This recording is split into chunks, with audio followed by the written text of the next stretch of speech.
Happy New Year! I've finally been spit out the vortex that is the Christmas holidays, and we're back to talk about books. I hope you all had a good holidays and got in some good reading, but it's a new year, it's a new month, so let's look at some anticipated fantasy reads for the month of January. And we are starting the year strong. There is a lot of books here that just sound fantastic. Coming out on January 2nd, we have Sky's End by Mark J. Gregson. Now this cover, like I said, starting the year off strong, plummet into a kill or be killed competition where a scrappy underdog, hell-bent on revenge, must claw his way to the top in this thrilling YA fantasy debut. Exiled to live as a low, 16-year-old Conrad refuses to become heir to his murderous uncle. But meritocracy is a harsh and unforgiving rule on the floating island of Homestead.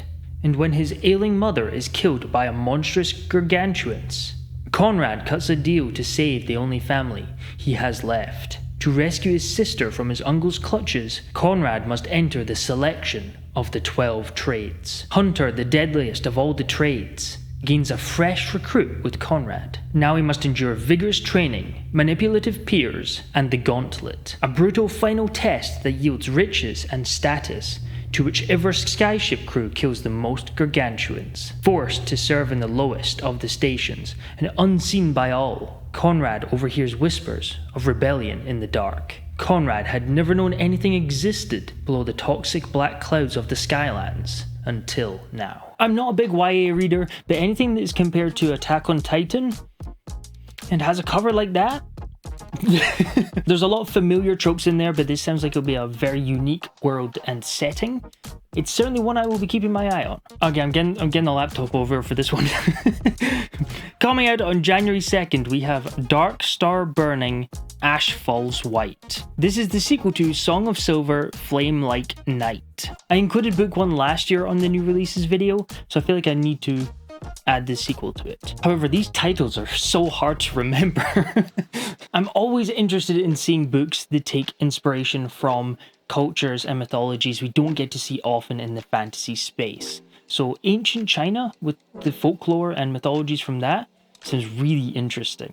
I've not read book 1 yet, but if you have, the sequel's coming out yesterday, because this is coming out on the 3rd. Coming out on January 9th, we have The Slain Divine by David Dalgleish. This is the 3rd and final book in David Dalgleish's trilogy, the first being The Bladed Faith. As we always do with these videos, I will go over the synopsis for book 1, because if you've read that, you'll know if you want to read book 2, and if you've read that, you'll know if you want to read book 3, which is coming out on January 9th. Cyrus was only 12 years old when his gods were slain, his country invaded, and his parents, the king and queen, beheaded in front of him. Held prisoner in the invaders' court for years, Cyrus is suddenly given a chance to escape and claim his revenge when a mysterious group of revolutionaries come looking for a figurehead. They need a hero to strike fear into the hearts of the Imperial and to inspire and unite the people. They need someone to take up the skull mask and swords and become the legendary Vagrant, an unparalleled hero and assassin of otherworldly skill. But all is not as it seems. Creating the illusion of a hero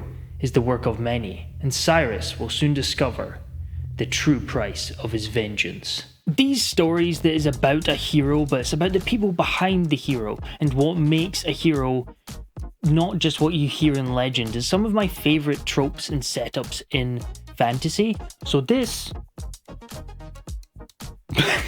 also coming out on January 9th, we have Somewhere in the Deep. 17-year-old Crescent June is buried under the weight of her dead parents' debt and the ruinous legacy they left behind. The only way she can earn enough money to escape her unforgiving island is by battling monstrous creatures in an underground fighting pit. After a fight goes terribly wrong, she is banned from the pits. Now hopeless, she is offered a deal. In exchange for the erasure of her debts, she must join and protect a hunting party for a rescue mission deep within the mining caves beneath the island. Crescent is determined to keep her head down and fulfill her role as dutiful bodyguard, even though she is trapped underground with her childhood enemy and a company of people who would gladly kill her if they knew who her parents were. As they come across creatures she believed only existed in legends, it becomes clear they are in far more danger than she could have imagined. But someone doesn't want her to make it out alive, and she'll have to figure out who before she's left alone in the dark. This one sounds really intriguing. I have not heard a fantasy story that takes place in sort of underground caverns with sea monsters and fighting in these pits beforehand. This kind of more manipulative, trying to hide who her parentage is, sort of social elements. So if you're looking for something a little different, Somewhere in the Deep, January 9th. Also coming out on January 9th, we have The Rest to the Gods, which is a debut fantasy novella from Joshua Walker, with the first full-length novel slated to come out later in the year. On the peak of the mountain pass, the forefront war takes its final breaths. The walls are closing in, the allies are dwindling, the last front is on its knees. So if you're looking for something a little shorter in a brand new fantasy world, The Rest of the Gods, January 9th. Also coming out on January 9th, January 9th seems to be a very popular day to release books. We have Misliad in Parts Half Known. Now this is the 9th book in the Wayward Children series. Now this is a series of fantasy novellas, so they are short little adventures, and I do believe that you can start from different points. However, I know you can't start with this 9th book coming out this year.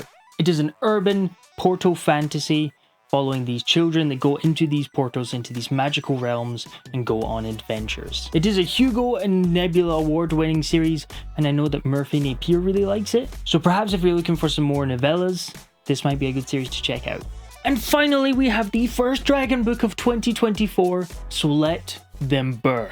Whip-smart and immersive, this Jamaican-inspired fantasy follows a god-blessed heroine who's forced to choose between saving her sister or protecting her homeland. Faebound Vincent can channel the power of the gods. 5 years ago, she used her divine magic to liberate her island from its enemies, the dragon-riding Langley Empire. But now, at 17, Farron is all powered up, with no wars to fight. She's a legend to her people, and a nuisance to her neighbours. When she's forced to attend an international peace summit, Farron expects that she will perform tricks like a trained pet and then go home. She doesn't expect her older sister Alara forming an unprecedented bond with an enemy dragon, or the gods claiming the only way to break that bond is to kill her sister. As Farron's desperation to find another solution takes her down a dark path, and Alara discovers the shocking secrets at the heart of the Langley Empire, both must make difficult choices that will shape each other's lives,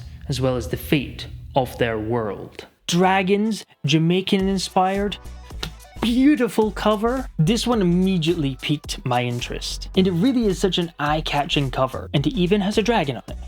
This is going immediately on my TBR. Coming out on January 18th, we have Faebound by Sarah L. Arifi. From Sunday Times best-selling author of The Final Strife comes an enchanting new trilogy. Divided by blood, imprisoned by fate, bound by desire. Welcome to the intoxicating world of the Fae. Yiran is a warrior in the Elven army and has known nothing but violence her whole life. Her sister, Lettel, is trying to make a living as a diviner, seeking prophecies of a better future. When a fatal mistake leads to Yiran's exile from the Elven lands, they are both forced into the terrifying wilderness beyond their borders. There they encounter the impossible, the Fae court. The Fae haven't been seen for millennium, but now Yiran and Lettel are thrust into their seductive world, torn between their loyalty to each other, their elven homeland, and their hearts. The Final Strife got a lot of praise when it came out. I've seen a lot of people that really enjoy that, and the sequel, people that are into Fae, this is definitely a book to check out. Coming out on January 24th, we have Elegy of a Fragmented Vineyard by Caden Love. The beginning of a new fantasy epoch from debut author Caden Love. Forced to appease the policies of a foreign fiefdom, Fenmir must do the harvest, organs from infants. 10 years ago, a new generation of children began to manifest abilities from the gods. Now, nearly half of the continent has chosen to graft these organs into adults, granting them their powers. Fenmir will no longer participate, but can he repent his sin before all mortality is lost. Meanwhile, Erhi will give all to preserve the process of the harvesting, silencing those who oppose her people. Will this land of peace resort to the barbaric practice of war in a battle of preservation and progression? There can only be one victor. This is one of my most anticipated reads of the year. Now, I am friends with Caden, but this just sounds really good. Just sounds really good. Dark, messed up. It sounds like it will probably be quite theme heavy with this idea of using organs to gain these abilities of the gods. However, it's also incredibly unique. I've not heard anything like this. And this will be launching on Kickstarter, so you can back the Kickstarter, and then the main release is on the 24th. And releasing on January 30th, we have House of Flame and Shadow. This is the third book in the Crescent City series from Sarah J. Maas. I'm not sure I need to say that much about this book, because Sarah J. Maas is huge. I'm not a big fantasy romance reader, as I have said before, so I don't think Sarah J. Maas is really my thing. However, I will say the covers are really, really cool. I will give the series that. They're just so cool. And not only that, but they are hugely popular and very highly rated in the fantasy romance sphere. So if you've been waiting for that third book, it is releasing January 30th. That'll do it for today. Thank you very much for watching, and let me know, what will you be reading in the month of January? Are you picking any of these up? You're working on the backlog? Over on the book club, probably shouldn't do that with a Kindle. Just thought about that when it was mid-air. The monthly book club pick for January is The Bloodstones by Tori Tekken. So if you want to join the read-along for that, completely for free, just join the Discord in the description. It's very relaxed, very chilled. I have channels for every 5 chapters. You can just dip in and join the conversation if you want to. So we will be reading that, and I'm looking forward to it because the reviews have been incredible. I didn't want to make an entire video on this, so I'm just going to stick it on the end of this video. I did announce the titles to a prequel novella and book 2 in my Shadowbinders trilogy. The prequel is called Silence is Silver, and it is slated for a summer release. And book 2 in the Shadowbinders trilogy is called The Black Mantle, and it is slated for a late autumn release. And I cannot wait to share these stories with you. It's going to be a good year. It's going to be a good year. And a huge thank you to my patrons who keep this channel alive. Over there is bonus videos, writing snippets of whatever I'm working on, and you also get to pick what books and then vote on what we read for the monthly book club. So thank you again. Your support is huge. So thank you very much for watching. Outro. That's right. We're bringing back the clap. No, that's not going to work.